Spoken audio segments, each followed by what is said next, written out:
الحمد لله رب العالمين، واشهد ان لا اله الا الله وحده لا شريك له، واشهد ان محمدا عبده ورسوله صلى الله وسلم عليه وعلى آله وصحبه اجمعین و بعد. برادران و خواهران عزیز، این درس چهارم می باشد و موضوعی که می خواهیم با شما امروز جستجو کنیم موضوع این است که ضد توحید، نقطه مقابل توحید چیست؟ چنان که توحید کامیابی انسان داخلش است، باید بدانیم ضد توحید، نقطه مقابل توحید، هلاک انسان در آن می باشد. پس چنان که ما و شما خود را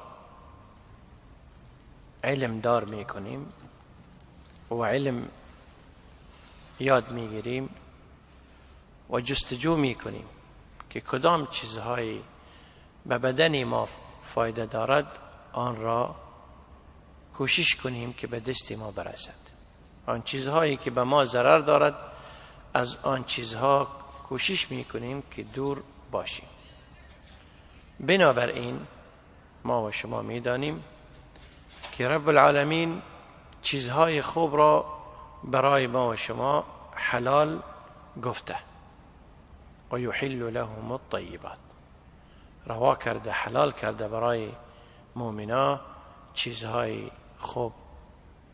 و یحرم علیهم الخبائث، حرام کرده سر مؤمنا چیزهای بد را، سر انسانها چیزهای خوب را حلال کرده، چیزهای بد را حرام کرده.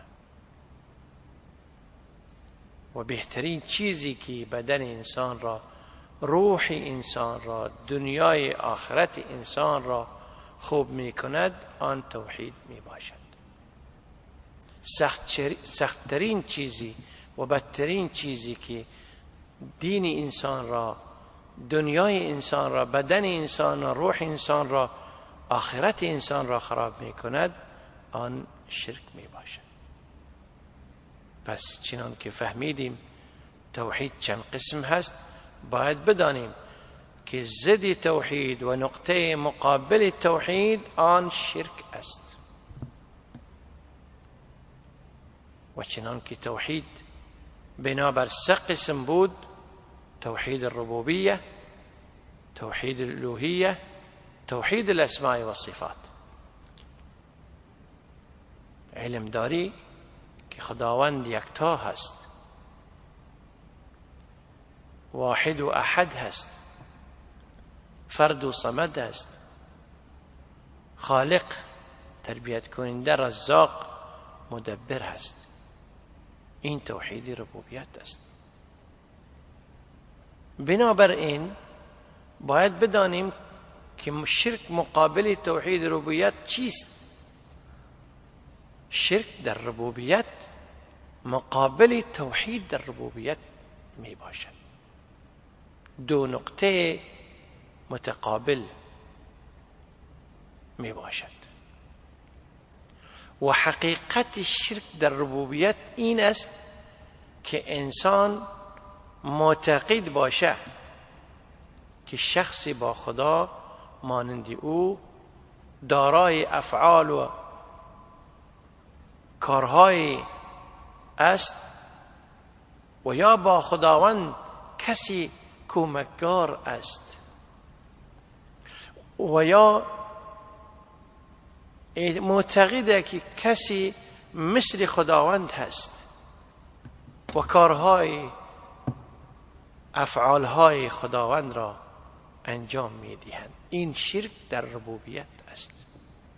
و این قسم شرک بسیار در دنیا از زمانه که خداوند دنیا را پیدا کرده تا امروز وجود نداشت، الا در بعضی جزئیاتش.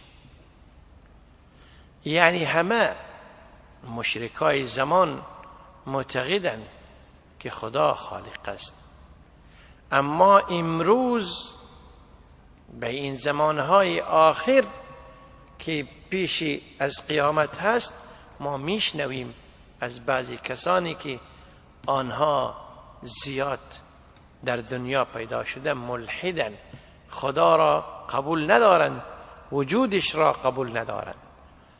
و بعضی از مسلمان ها متاسفانه که این اعتقاد را دارند که ولی دوستی خدا با خدا یک کار می کند. عیاذا بالله. رب العالمین در قرآن می فرماید و می گوید برای محمد صلی الله علیه و سلم که بگو بر امت خود قل اینی لا املک لنفسی نفعا ولا ضرا الا ما شاء الله.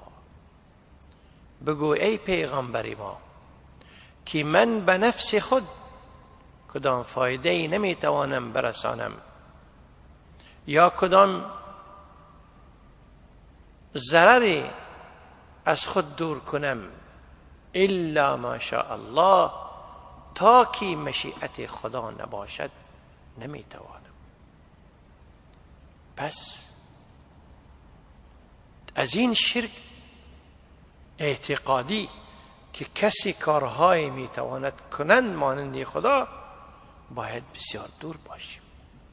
نه ولی، نه امام، نه عالم، نه عالم، نه ملک، نه بادشاه میتواند کارهای مثل کارهای خدا را انجام بدهد. این شرک حتی که نمرود دعوایش را کرد به یک شکل جزئی، گفت انا احیی و امید برای ابراهیم علیه السلام گفت من میتوانم که یک کسی را زنده بمانم دیگر کسی را بکشم. یعنی دو تا سرشان حکم اعدام شده، یکی را میگوید برو عفو کردم تو را، دیگهش را میگه نه اعدامش کن بکشش. ابراهیم علیه السلام فهمید که این پادشاه کافر عنید میخواید در توحید ربوبیت شک بیاندازد در دلهای مردم. برایش یک سؤالی، یک چیزی را گفت که بی جواب شد. گفت فإن الله يأتي بالشمس من المشرق فأتي بها من المغرب. پس تو که دعوای خدایی را داری و این فکر را میکنی که کارهای خدایی را میتوانی، بدان یقین داشته باشی که پروردگار عالم می آورد آفتاب را از طرف مشرق. فأتی بها من المغرب، تو را نمان که بیرون شود، روز را نمان که بیرون شود از طرف مشرق، او را امر کن که از طرف مغرب بیرون شود. فبهت الذی کفر، بی جواب شد آن کافر عنید. شرک در ربوبیت به طور کامل وجود نداشت، اما به طور جزئی وجود داشت به آن زمان و این زمان. حتی که فرعون منکر از خداوندی خدا در سر جهان نبود، لکن از این منکر بود که بدون عبادت بتها شما چطور خدا را عبادت میکنید؟ ما بالاترین بتهایی که در مصر هستم از رای من عبادت خدا را کنید. من معتقد به این طور خدایی نیستم که آن بتها را، پادشاه ها را قبول ندارد. برای موسی، برای قوم مصر گفت انا ربکم الاعلی، من پروردگار کلان شما، من تربیت کننده پادشاهی کلان شما هستم. لعین نتوانست که بگوید یا بگوید که من رب العالمین هستم، چرا که میدانه که واقعا مشرق زیر دستش نیست، مغرب زیر دستش نیست. خاطر این گفت ربکم، پروردگار شما هستم. فاخذه الله نکال الاخرة والاولى، پس الله رب العالمین آن را اخذ کرد، غرقش کرد زیر آب. برای چی؟ ای پسران، خواهران، دختران عزیز، ای پدران، مادران، برادران عزیز، باید بدانیم که فرعون چرا الله او را غرق کرد. خدا چرا فرعون را غرق کرد؟ خاطر دعوایش در ربوبیت. خب پس امروز ما میشنویم به گوشهای خود که کسی دعوای مسلمانی را دارد، باز هم میگوید که نه، کسی با خدا تصرف میتواند کند. اگر بچه میخواید از غیر الله میخواید، اگر غم سرش بیاید خدا را یاد نمی کند. چرا؟ یک اعتقاد شرکی ربوبیتی در دلش واقع هست. این اعتقاد در دلش هست ولو به یک طور جزئی که غیر از خدا کسی میتواند این طور و این طرز کارهای را انجام بدهد. حال این که مشرک های قریش این را میگفتند، چنان که رب العالمین فرموده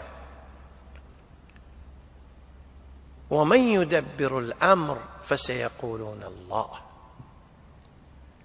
کی هست آن ذات مقدس که تدبیر امر کائنات موجودات به دستی اوست؟ فسيقولون الله، پس آنها میگویند به طور جماعتی به حواس بالا که الله هست. نوع دوم شرک در اسما و صفات. آنجا توحید اسما و صفات بود، مقابلش شرک در اسما و صفات است. و حقیقتش این است که انسان برای یک شخصی، برای یک کسی نامهای خداوندی را میدهد و یا صفتهای خداوند متعالی میدهد و یا افعال خداوندی را میدهد. میگوید فلان بی مثل و بی نیاز است. ای برادر مسلمان، بی مثل بی نیاز این صفتی رب العالمین است. ما میشنویم امروز بعضی از مسلمان ها که آنها میگویند علی قسیم الجنة و النار. وقتی که علی رضی الله عنه جنت و دوزخ در دست او باشی، پس در دست پروردگار چی هست؟ وقتی که دوزخ و جنت و بهشت به دست حضرت علی باشد، پس برای الله چی ماند؟ نامهای خدا را برای بنده ها می دهد، صفتهای خدا را برای بنده ها می دهد. می گویند فلانی دوستی خداست، مشکل کشاست. مشکل کشا خداوند است، صفت خداوند است. مالک الملک صفت خداوند است. رب العالمین صفت خداوند است. ارحم الراحمین صفت خداوند است. این صفت را برای کسی غیر از خدا اگر کسی دهد، در شرک واقع شد. هر مسلمان سرش این فرض است که اعتقادی یقینی داشته باشد که خداوند رب العالمین الله یک ذات مقدسی بی مثل و بی نیاز است. نامهایش بی مثل و بی نیاز است. رب العالمین رحمان ذات هست. جایز نیست که نامی دیگر را، نامی خدا را سر یک بنده بمانیم بگوییم رحمان فلان است. این نامهای خاص خداوند است.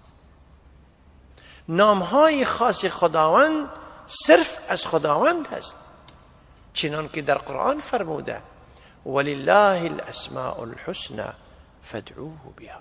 ولله یعنی خاص برای الله معبودی بر حق مقدس ذاتی هست، نامهای بی مثل، نامهای درجه عالی، نامهای به امتیاز به حد.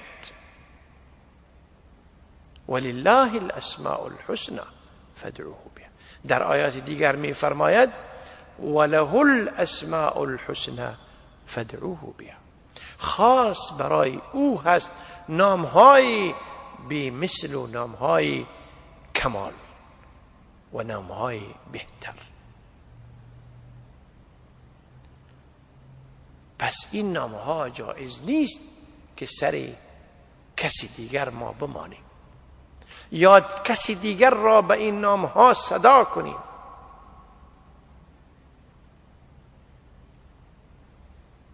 العلی خداست، الاعلا خداست، الملک خداست، الملیک خداست، الخلاق خداست.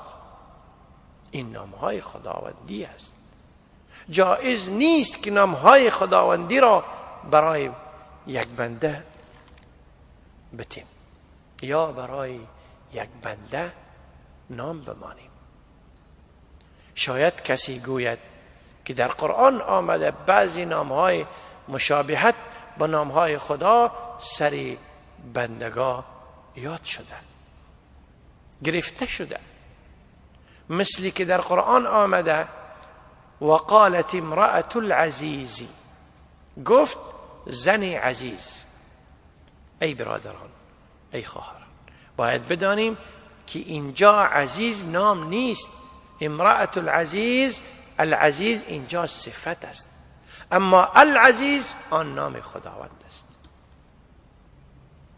و نامهای خداوند به طور صفت سر بنده ها اطلاقش جایز هست به یک شرط، که این صفتهای خاص نباشد، مشترک باشد.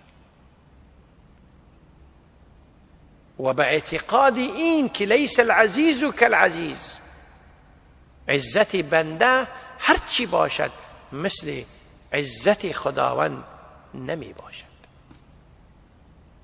و همچنین در قرآن آمده که یکی از نامهای مبارک خداوند الملک است و این صفت سر بنده ها آمده در قرآن وقال الملك ائتونی به، و گفت پادشاه که بیاورین یوسف را پیش من. خو اینجا نام به طور نام یاد نشد، به طور صفت یاد شد. و ملک صفت خاصی از خداوند نیست، ولیس الملك کالملک. صفت بندگی، صفت پادشاهی سر بنده یاد شد، مثل صفت پادشاهی لا یزال نیست، مثل صفت خداوندی لا یزال نیست.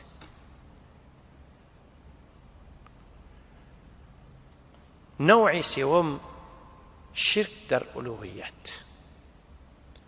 و حقیقتش این است که انسان یک جزئی از عبادت برای غیر از الله بکند. یک جزئی از عبادت، یک عبادتی از عبادتها را برای غیر خدا برای غیر از الله بکند. سجده کند به خدا، سجده می کند به قبرها. سجده می کند به خدا، سجده می کند به خدا و سجده می کند به بتها. مانند سجود لغیر الله. این شرک در الوهیت حساب می شود. این نوع سیوم شرک است.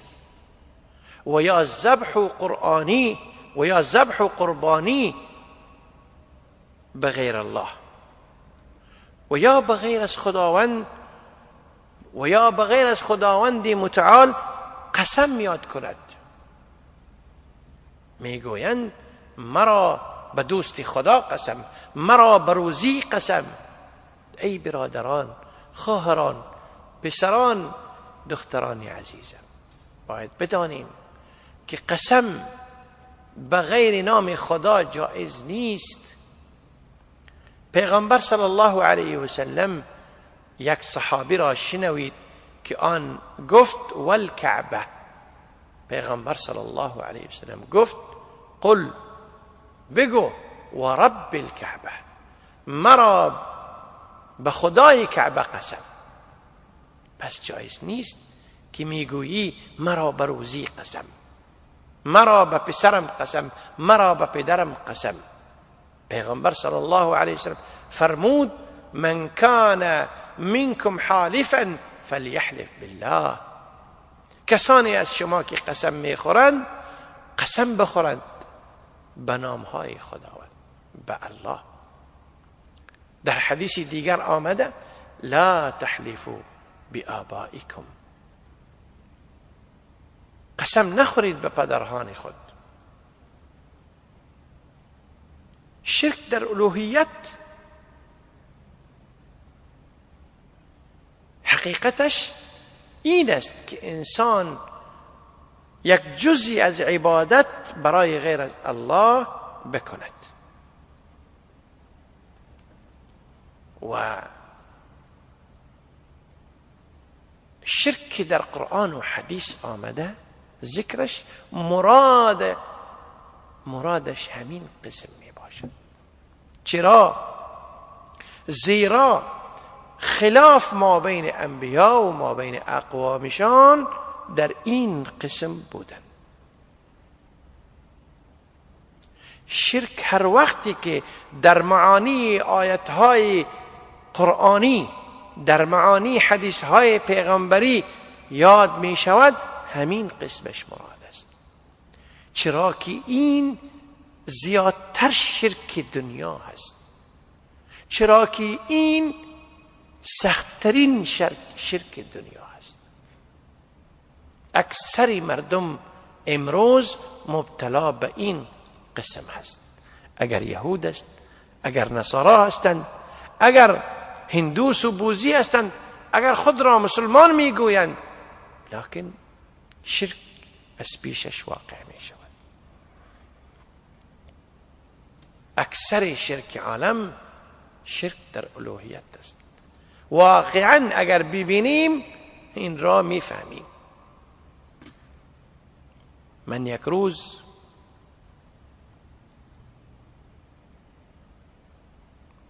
داخل یک ماشین بودم، از هواپیما میرفتم به خانه. متاسفانه که موتروان این ماشین یک آدم هندوسی بود و بت بوذا را پیش روی خود در ماشین خود مانده بود. در راه خواستم که این را دعوت کنم به سوی اسلام، به طرف اسلام. برایش از پیشش پرسان کردم، برایش گفتم که این خدای توست؟ گفت نی، این واسطه پیش خدای من هست. گفتم برایش الله کند خالق آسمان و زمین برایت یک پسر بده مانند این 4 دست داشته باشی. بسیار سرم بقر شد، بسیار به غضب شد. گفت چرا اینطور دعا کردی برای من؟ وقتی که برایم خدا یک پسر بده 4 دست داشته باشی، من چی کنم با او؟ گفتم خوب تو پس چرا این چیز را واسطه کردی ما بین خود و ما بین خدای عالم و معتقدش هستی که این خوب شکل نیست؟ بی جواب شد. ای پسران دخترانی عزیزم، با خود کمتر فکر کنید، جستجو کنید. آیا ما و شما واقعا شرک را در مملکت خود قبول داریم؟ پادشاه یک وطن قبول ندارد که دیگر کس با او در پادشاهیش پادشاهی کند. پدر در خانه قبول ندارد کسی دیگر جای پدری را از پیشش بگیرد. یک انسان تجارت کلان و بزرگ دارد، می آید نفر دیگر برایش می گوید که بیا ما و تو شراکت کنیم. می گوید نه من شراکت خوش ندارم. پس شراکت یک چیزی ناپسندی و ناعقلی است. کی شراکت می کنند؟ آن کسانی که محتاجند، آن کسانی که وقت ندارند، آن کسانی که قدرت ندارند، آن کسانی که علم ندارند. اما رب العالمین علیم ذاتی هست، علمش بی نیاز و بی مثل هست. قدیر ذاتی هست، قدرتش بی نیاز و بی مثل هست. خداوند محتاج به کس نیست. الله الصمد، الله معبودی بر حق، بی نیاز است، به کس محتاج نیست. هیچ چیزی او را مشغول نمی کند از چیزی دیگر. کل یوم هو فی شأن. پس شرک یک قباحت عقلی است، شرک یک قباحت نفسی هست، انسان قبول ندارد. پس چرا شرک میکنند مردم ها؟ بسیار جای تأسف است که آنها شرک را در حال خودشان قبول ندارد، باز با خداوند شرک میکنند. مثل کی؟ مثل مشرکای قریش که آنها عیاذا بالله معتقد بودند که ملائکه دخترهای خداست. بعضی از مشرکای قریش این اعتقاد را داشتند و بعضی از مشرکای عرب این اعتقاد را داشتند و آنها می گفتند که الملائکه بنات الله. الله تبارک و تعالی قرآن را نازل کرد که الله تبارک و تعالی بی نیاز است. وجعلوا الملائکه الذین هم عباد الرحمن اناثا. آنها به طور جعلی از پیش خود گفتند و جور کردند که ملائکه دخترای خداست، آنها بنده های خداست. آنها میگوید که اینها زنانه هستند. اشهدوا خلقهم. آیا آنها دیدن وقتی که خداوند ملائکه ها را پیدا میکرد پیش از زمانه وجود آدم و ابلیس؟ ستکتب شهادتهم و یسألون. از پیش آنها این شهادتی که آنها ادا کردند پرسان می شود، نوشته می شود و باز پرسان می شود. خب اونا میگویند عیاذا بالله که ملائکه دخترای خداست. خب که پس برای خودشان دختر الله میدادن، رنگایشان تغییر میخوردن، بقر میشدن، میگفتن چرا برای ما دختر داده؟ خب ببین ای برادر و خواهر مسلمان که انسان چی تو یک ظالم نفسی هست. میگفتن که ملائکه دخترای خداست و اگر خودشان برایشان دختر پیدا میشدن بقار میشدن. خب وقتی که ای مشرک سر خود قبول نداری که دختر برایت باشه، چطور دختر را نسبت میکنی به خداوند لای ظالم متعال؟ خاطری این در قرآن آمده. و اذا بشر احدهم بالانثى ظل وجهه مسودا وهو كظيم. وقتی که برایشان بشارت میشدن که برای شما الله دختر داده، ظل وجهه مسودا، میماند رنگهایشان سیاه میشد، تغییر میخورد، هیچ تو حال است. و هو کظیم، و بقار میشد، حالش همین طور بود. خب شما دخترها را قبول نداریم، چی تو آنها را نسبتش برای خدا کرد؟ مشرک هم همین رقم است. فرعون شراکت کسی را در ملکش قبول نمی کرد، باز می گفت که این بتها با من با خدا حق عبادت را داریم. قومش برایش گفت که موسی را هلاک کن، بکشش. چرا؟ وقال الملأ من قوم فرعون أتذر موسى وقومه ليفسدوا في الأرض ويذرك وآلهتك. کلانهای قوم فرعون برای فرعون گفت آیا تو میمانی موسی را و قوم موسی را و آنها فساد میکنند در دنیا، میماند تو را و بتهای تو را، و یذرک و آلهتک، میماند تو را و بتهای تو را که تو آنها را عبادت میکنی.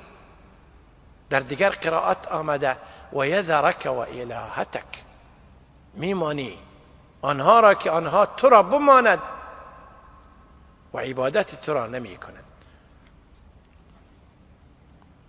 پس شرک بسیار خطرناک قسم هست.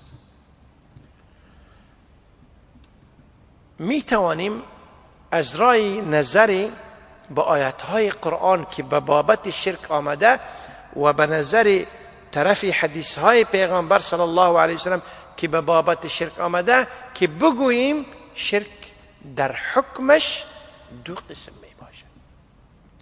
قسم اول شرک اکبر، قسم دوم شرک اصغر.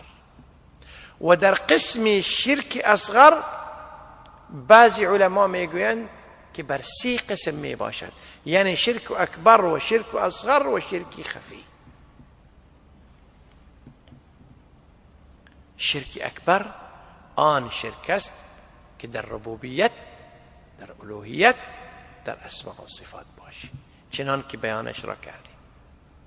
اما شرک اصغر آن شرک را میگویند که حقیقتش انسان معتقد نیست، اما در زبانش کارهای مشرکا جاری می شود، کارهای مشرکا سر زبانش می آید، مثل قسم به غیر خداوند، یا مثل که خدا کرد و تو کردی. این شرک الفاظ است، شرک اصغر یاد می شود. علمای کرام این قسم را شرک اصغر گفتند، چرا که احکام شرک اکبر و شرک اصغر مختلف می باشد. اما شرک خفی و پنهانی آن شرک را می گویند علمای کرام که انسان نماز خود را به خاطر بنده ها سنگین می کند، یعنی ریا. برادران خواهران مسلمانم، خطورت شرک چیست؟ باید بدانیم که شرکی اکبر یک میکروبی، یک فیروسی، یک مرضی کلان است که این شیطان میخواهد همین را نشر کنه در دلهای مسلمان ها. شیطان نگفته برای خدا که من میروم کافرها را گمراه میکنم. شیطان گفته برای خداوند لأقعدن لهم صراطك المستقیم، مرا به تو قسم که من میشینم سر راه مستقیم آنها، یعنی راه اسلام. شیطان در راه مستقیم برایت استاد می شود، میخواهد که کالی شرک را ملبوست کند. تو چی میکنی؟ تو میشناسی کالای شرک چیست؟ شیطان اگر از شیطان توانستی خود را نجات بدی از کالای شرک، چی میکند؟ کالای بدعت را سرت میاندازد. اگر توانستی به علم و به تابعداری سنت پیغمبر صلی الله علیه و سلم خود را نجات داده از شرک اکبر و از بدعت، شیطان چی میکند؟ کالای گناههای کبیره را سرت میاندازد، دامها را میاندازد. اگر از اینها هم نجات یافتی، پس تو ناجی و کامیاب هستی. خطورت شرک چی است؟ شرک اکبر گناه و بالاتر است در دنیا. شرک اکبر گناه بالاتر است در دنیا، گناه بزرگتر هست در دنیا. خاطر این لقمان حکیم برای پسرش گفت یا بنی، ای پسر من، لا تشرک بالله، هرگیز شرک با خداوند نکن، این الشرک لظلم عظیم، یقینا بی شک و شبهه شرک یک گناه کلان و بزرگ است. باید بدانیم که از شرک اکبر بزرگتر گناه نیست.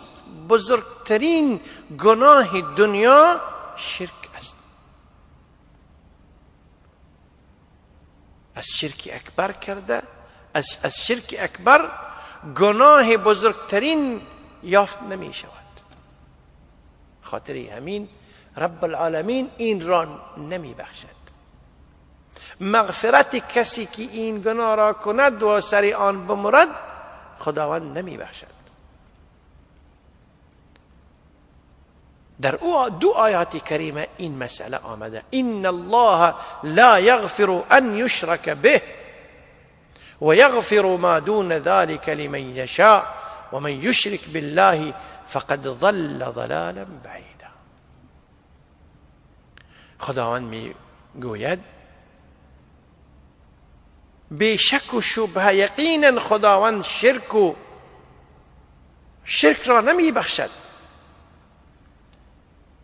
و با جز شرک گناهان دیگر را برای کسی که خواهد می بخشد.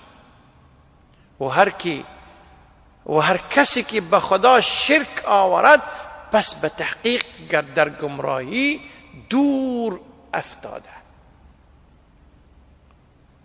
پسران و دختران عزیزم، باید بدانیم که شرک اینطور یک خطرناک گناه است که هیچ عمل صالح با شرک الله قبول نمی کند. اگر در حدیث بی عایشه رضی الله عنها آمده که گفتم ای پیغمبر خدا، در زمانه جاهلیت مطعم ابن عدی یک انسانی بود که وفادار بود، امانتناک بود، سخاوتناک بود، کارهای نیک را زیاد می کرد. آیا او را الله می بخشد یا نه؟ پیغمبر صلی الله علیه وسلم فرمود نه، الله او را نمی بخشد. چرا الله او را نمی بخشند؟ خاطر این که در سر شرک اکبر مرده بود، یک روزی صدا نکرده بود که رب اغفر لی خطیئتی یوم الدین، به طور توحید، به طور یکتایی نگفته بود که پروردگار عالم تو گناه مرا ببخش روزی قیامت. می گفت که ای خدا تو ببخش، ای بنده ها ببخشید، ای ولی ببخش، ای خدا ببخش. همین طور می گفت. و همچنین خداوند می فرمایند، بیان می کند خطر شرک را. و قال المسیح، گفت مسیح عیسی علیه السلام، یا بنی اسرائیل، ای بچه های اسرائیل، پسرای اسرائیل، اعبدوا الله ربی و ربکم، عبادت کنید به طور یکتایی پروردگار من را و پروردگار شما. انه بیشک و بیشبهه شأن این هست، من یشرک بالله، کسی که شرک میکنند با خدا، با الله، من یشرک بالله، کسی که شرک میکنند با معبودی بر حق، فقد حرم الله علیه الجنه، پس حرام کرده خداوند سر او جنت و بهشت را، یعنی هیچ وقت در جنت و بهشت نمیتواند که داخل شود. و مأواه النار، و جای اون در دوزخ می باشد. و ما للظالمین من انصار، و کسانی که به نفسهای خود ستم میکنند، شرک میکنند، هیچ یار و یاوری ندارند. و همچنین خداوند می فرماید، و قدمنا الى ما عملوا من عمل فجعلناه هباء منثورا، و آنچه در دنیا از کار خیر انجام داده بودند، این کارهایشان نیز مانند ذرات غبار در هوا پراکنده ساختیم و عملهای آنها را قبول نمی کنیم. رب العالمین هیچ وقت عملهای مشرکها را قبول نمی کند. همچنین فرموده، لئن اشرکت لیحبطن عملک ولتکونن من الخاسرین، اگر شرک به عمل آورده ای، البته اعمال تو نابود می گردد و از زبان کاران خواهی شدید و ناکام می شوید. و همچنین خداوند متعال می فرماید، بعد از آن که پیغمبرها را یاد کرد، صفتهای نیکشان را گفت، باز گفت ولو اشرکوا لحبط عنهم ما كانوا یعملون، اگر آنها به خدا شرک کند، البته اعمال دیگر آنها را نابود می کند و از بین می برد. برادران خواهران عزیزم، اینقدر امروز کافی است. در درس پنجم بیان بعضی از انواع شرک که واقع هست در ملتی و در دنیا ان شاء الله بیانش را می کنم. و صلی الله وسلم علی نبینا محمد و علی آله و صحبه اجمعین والحمد لله رب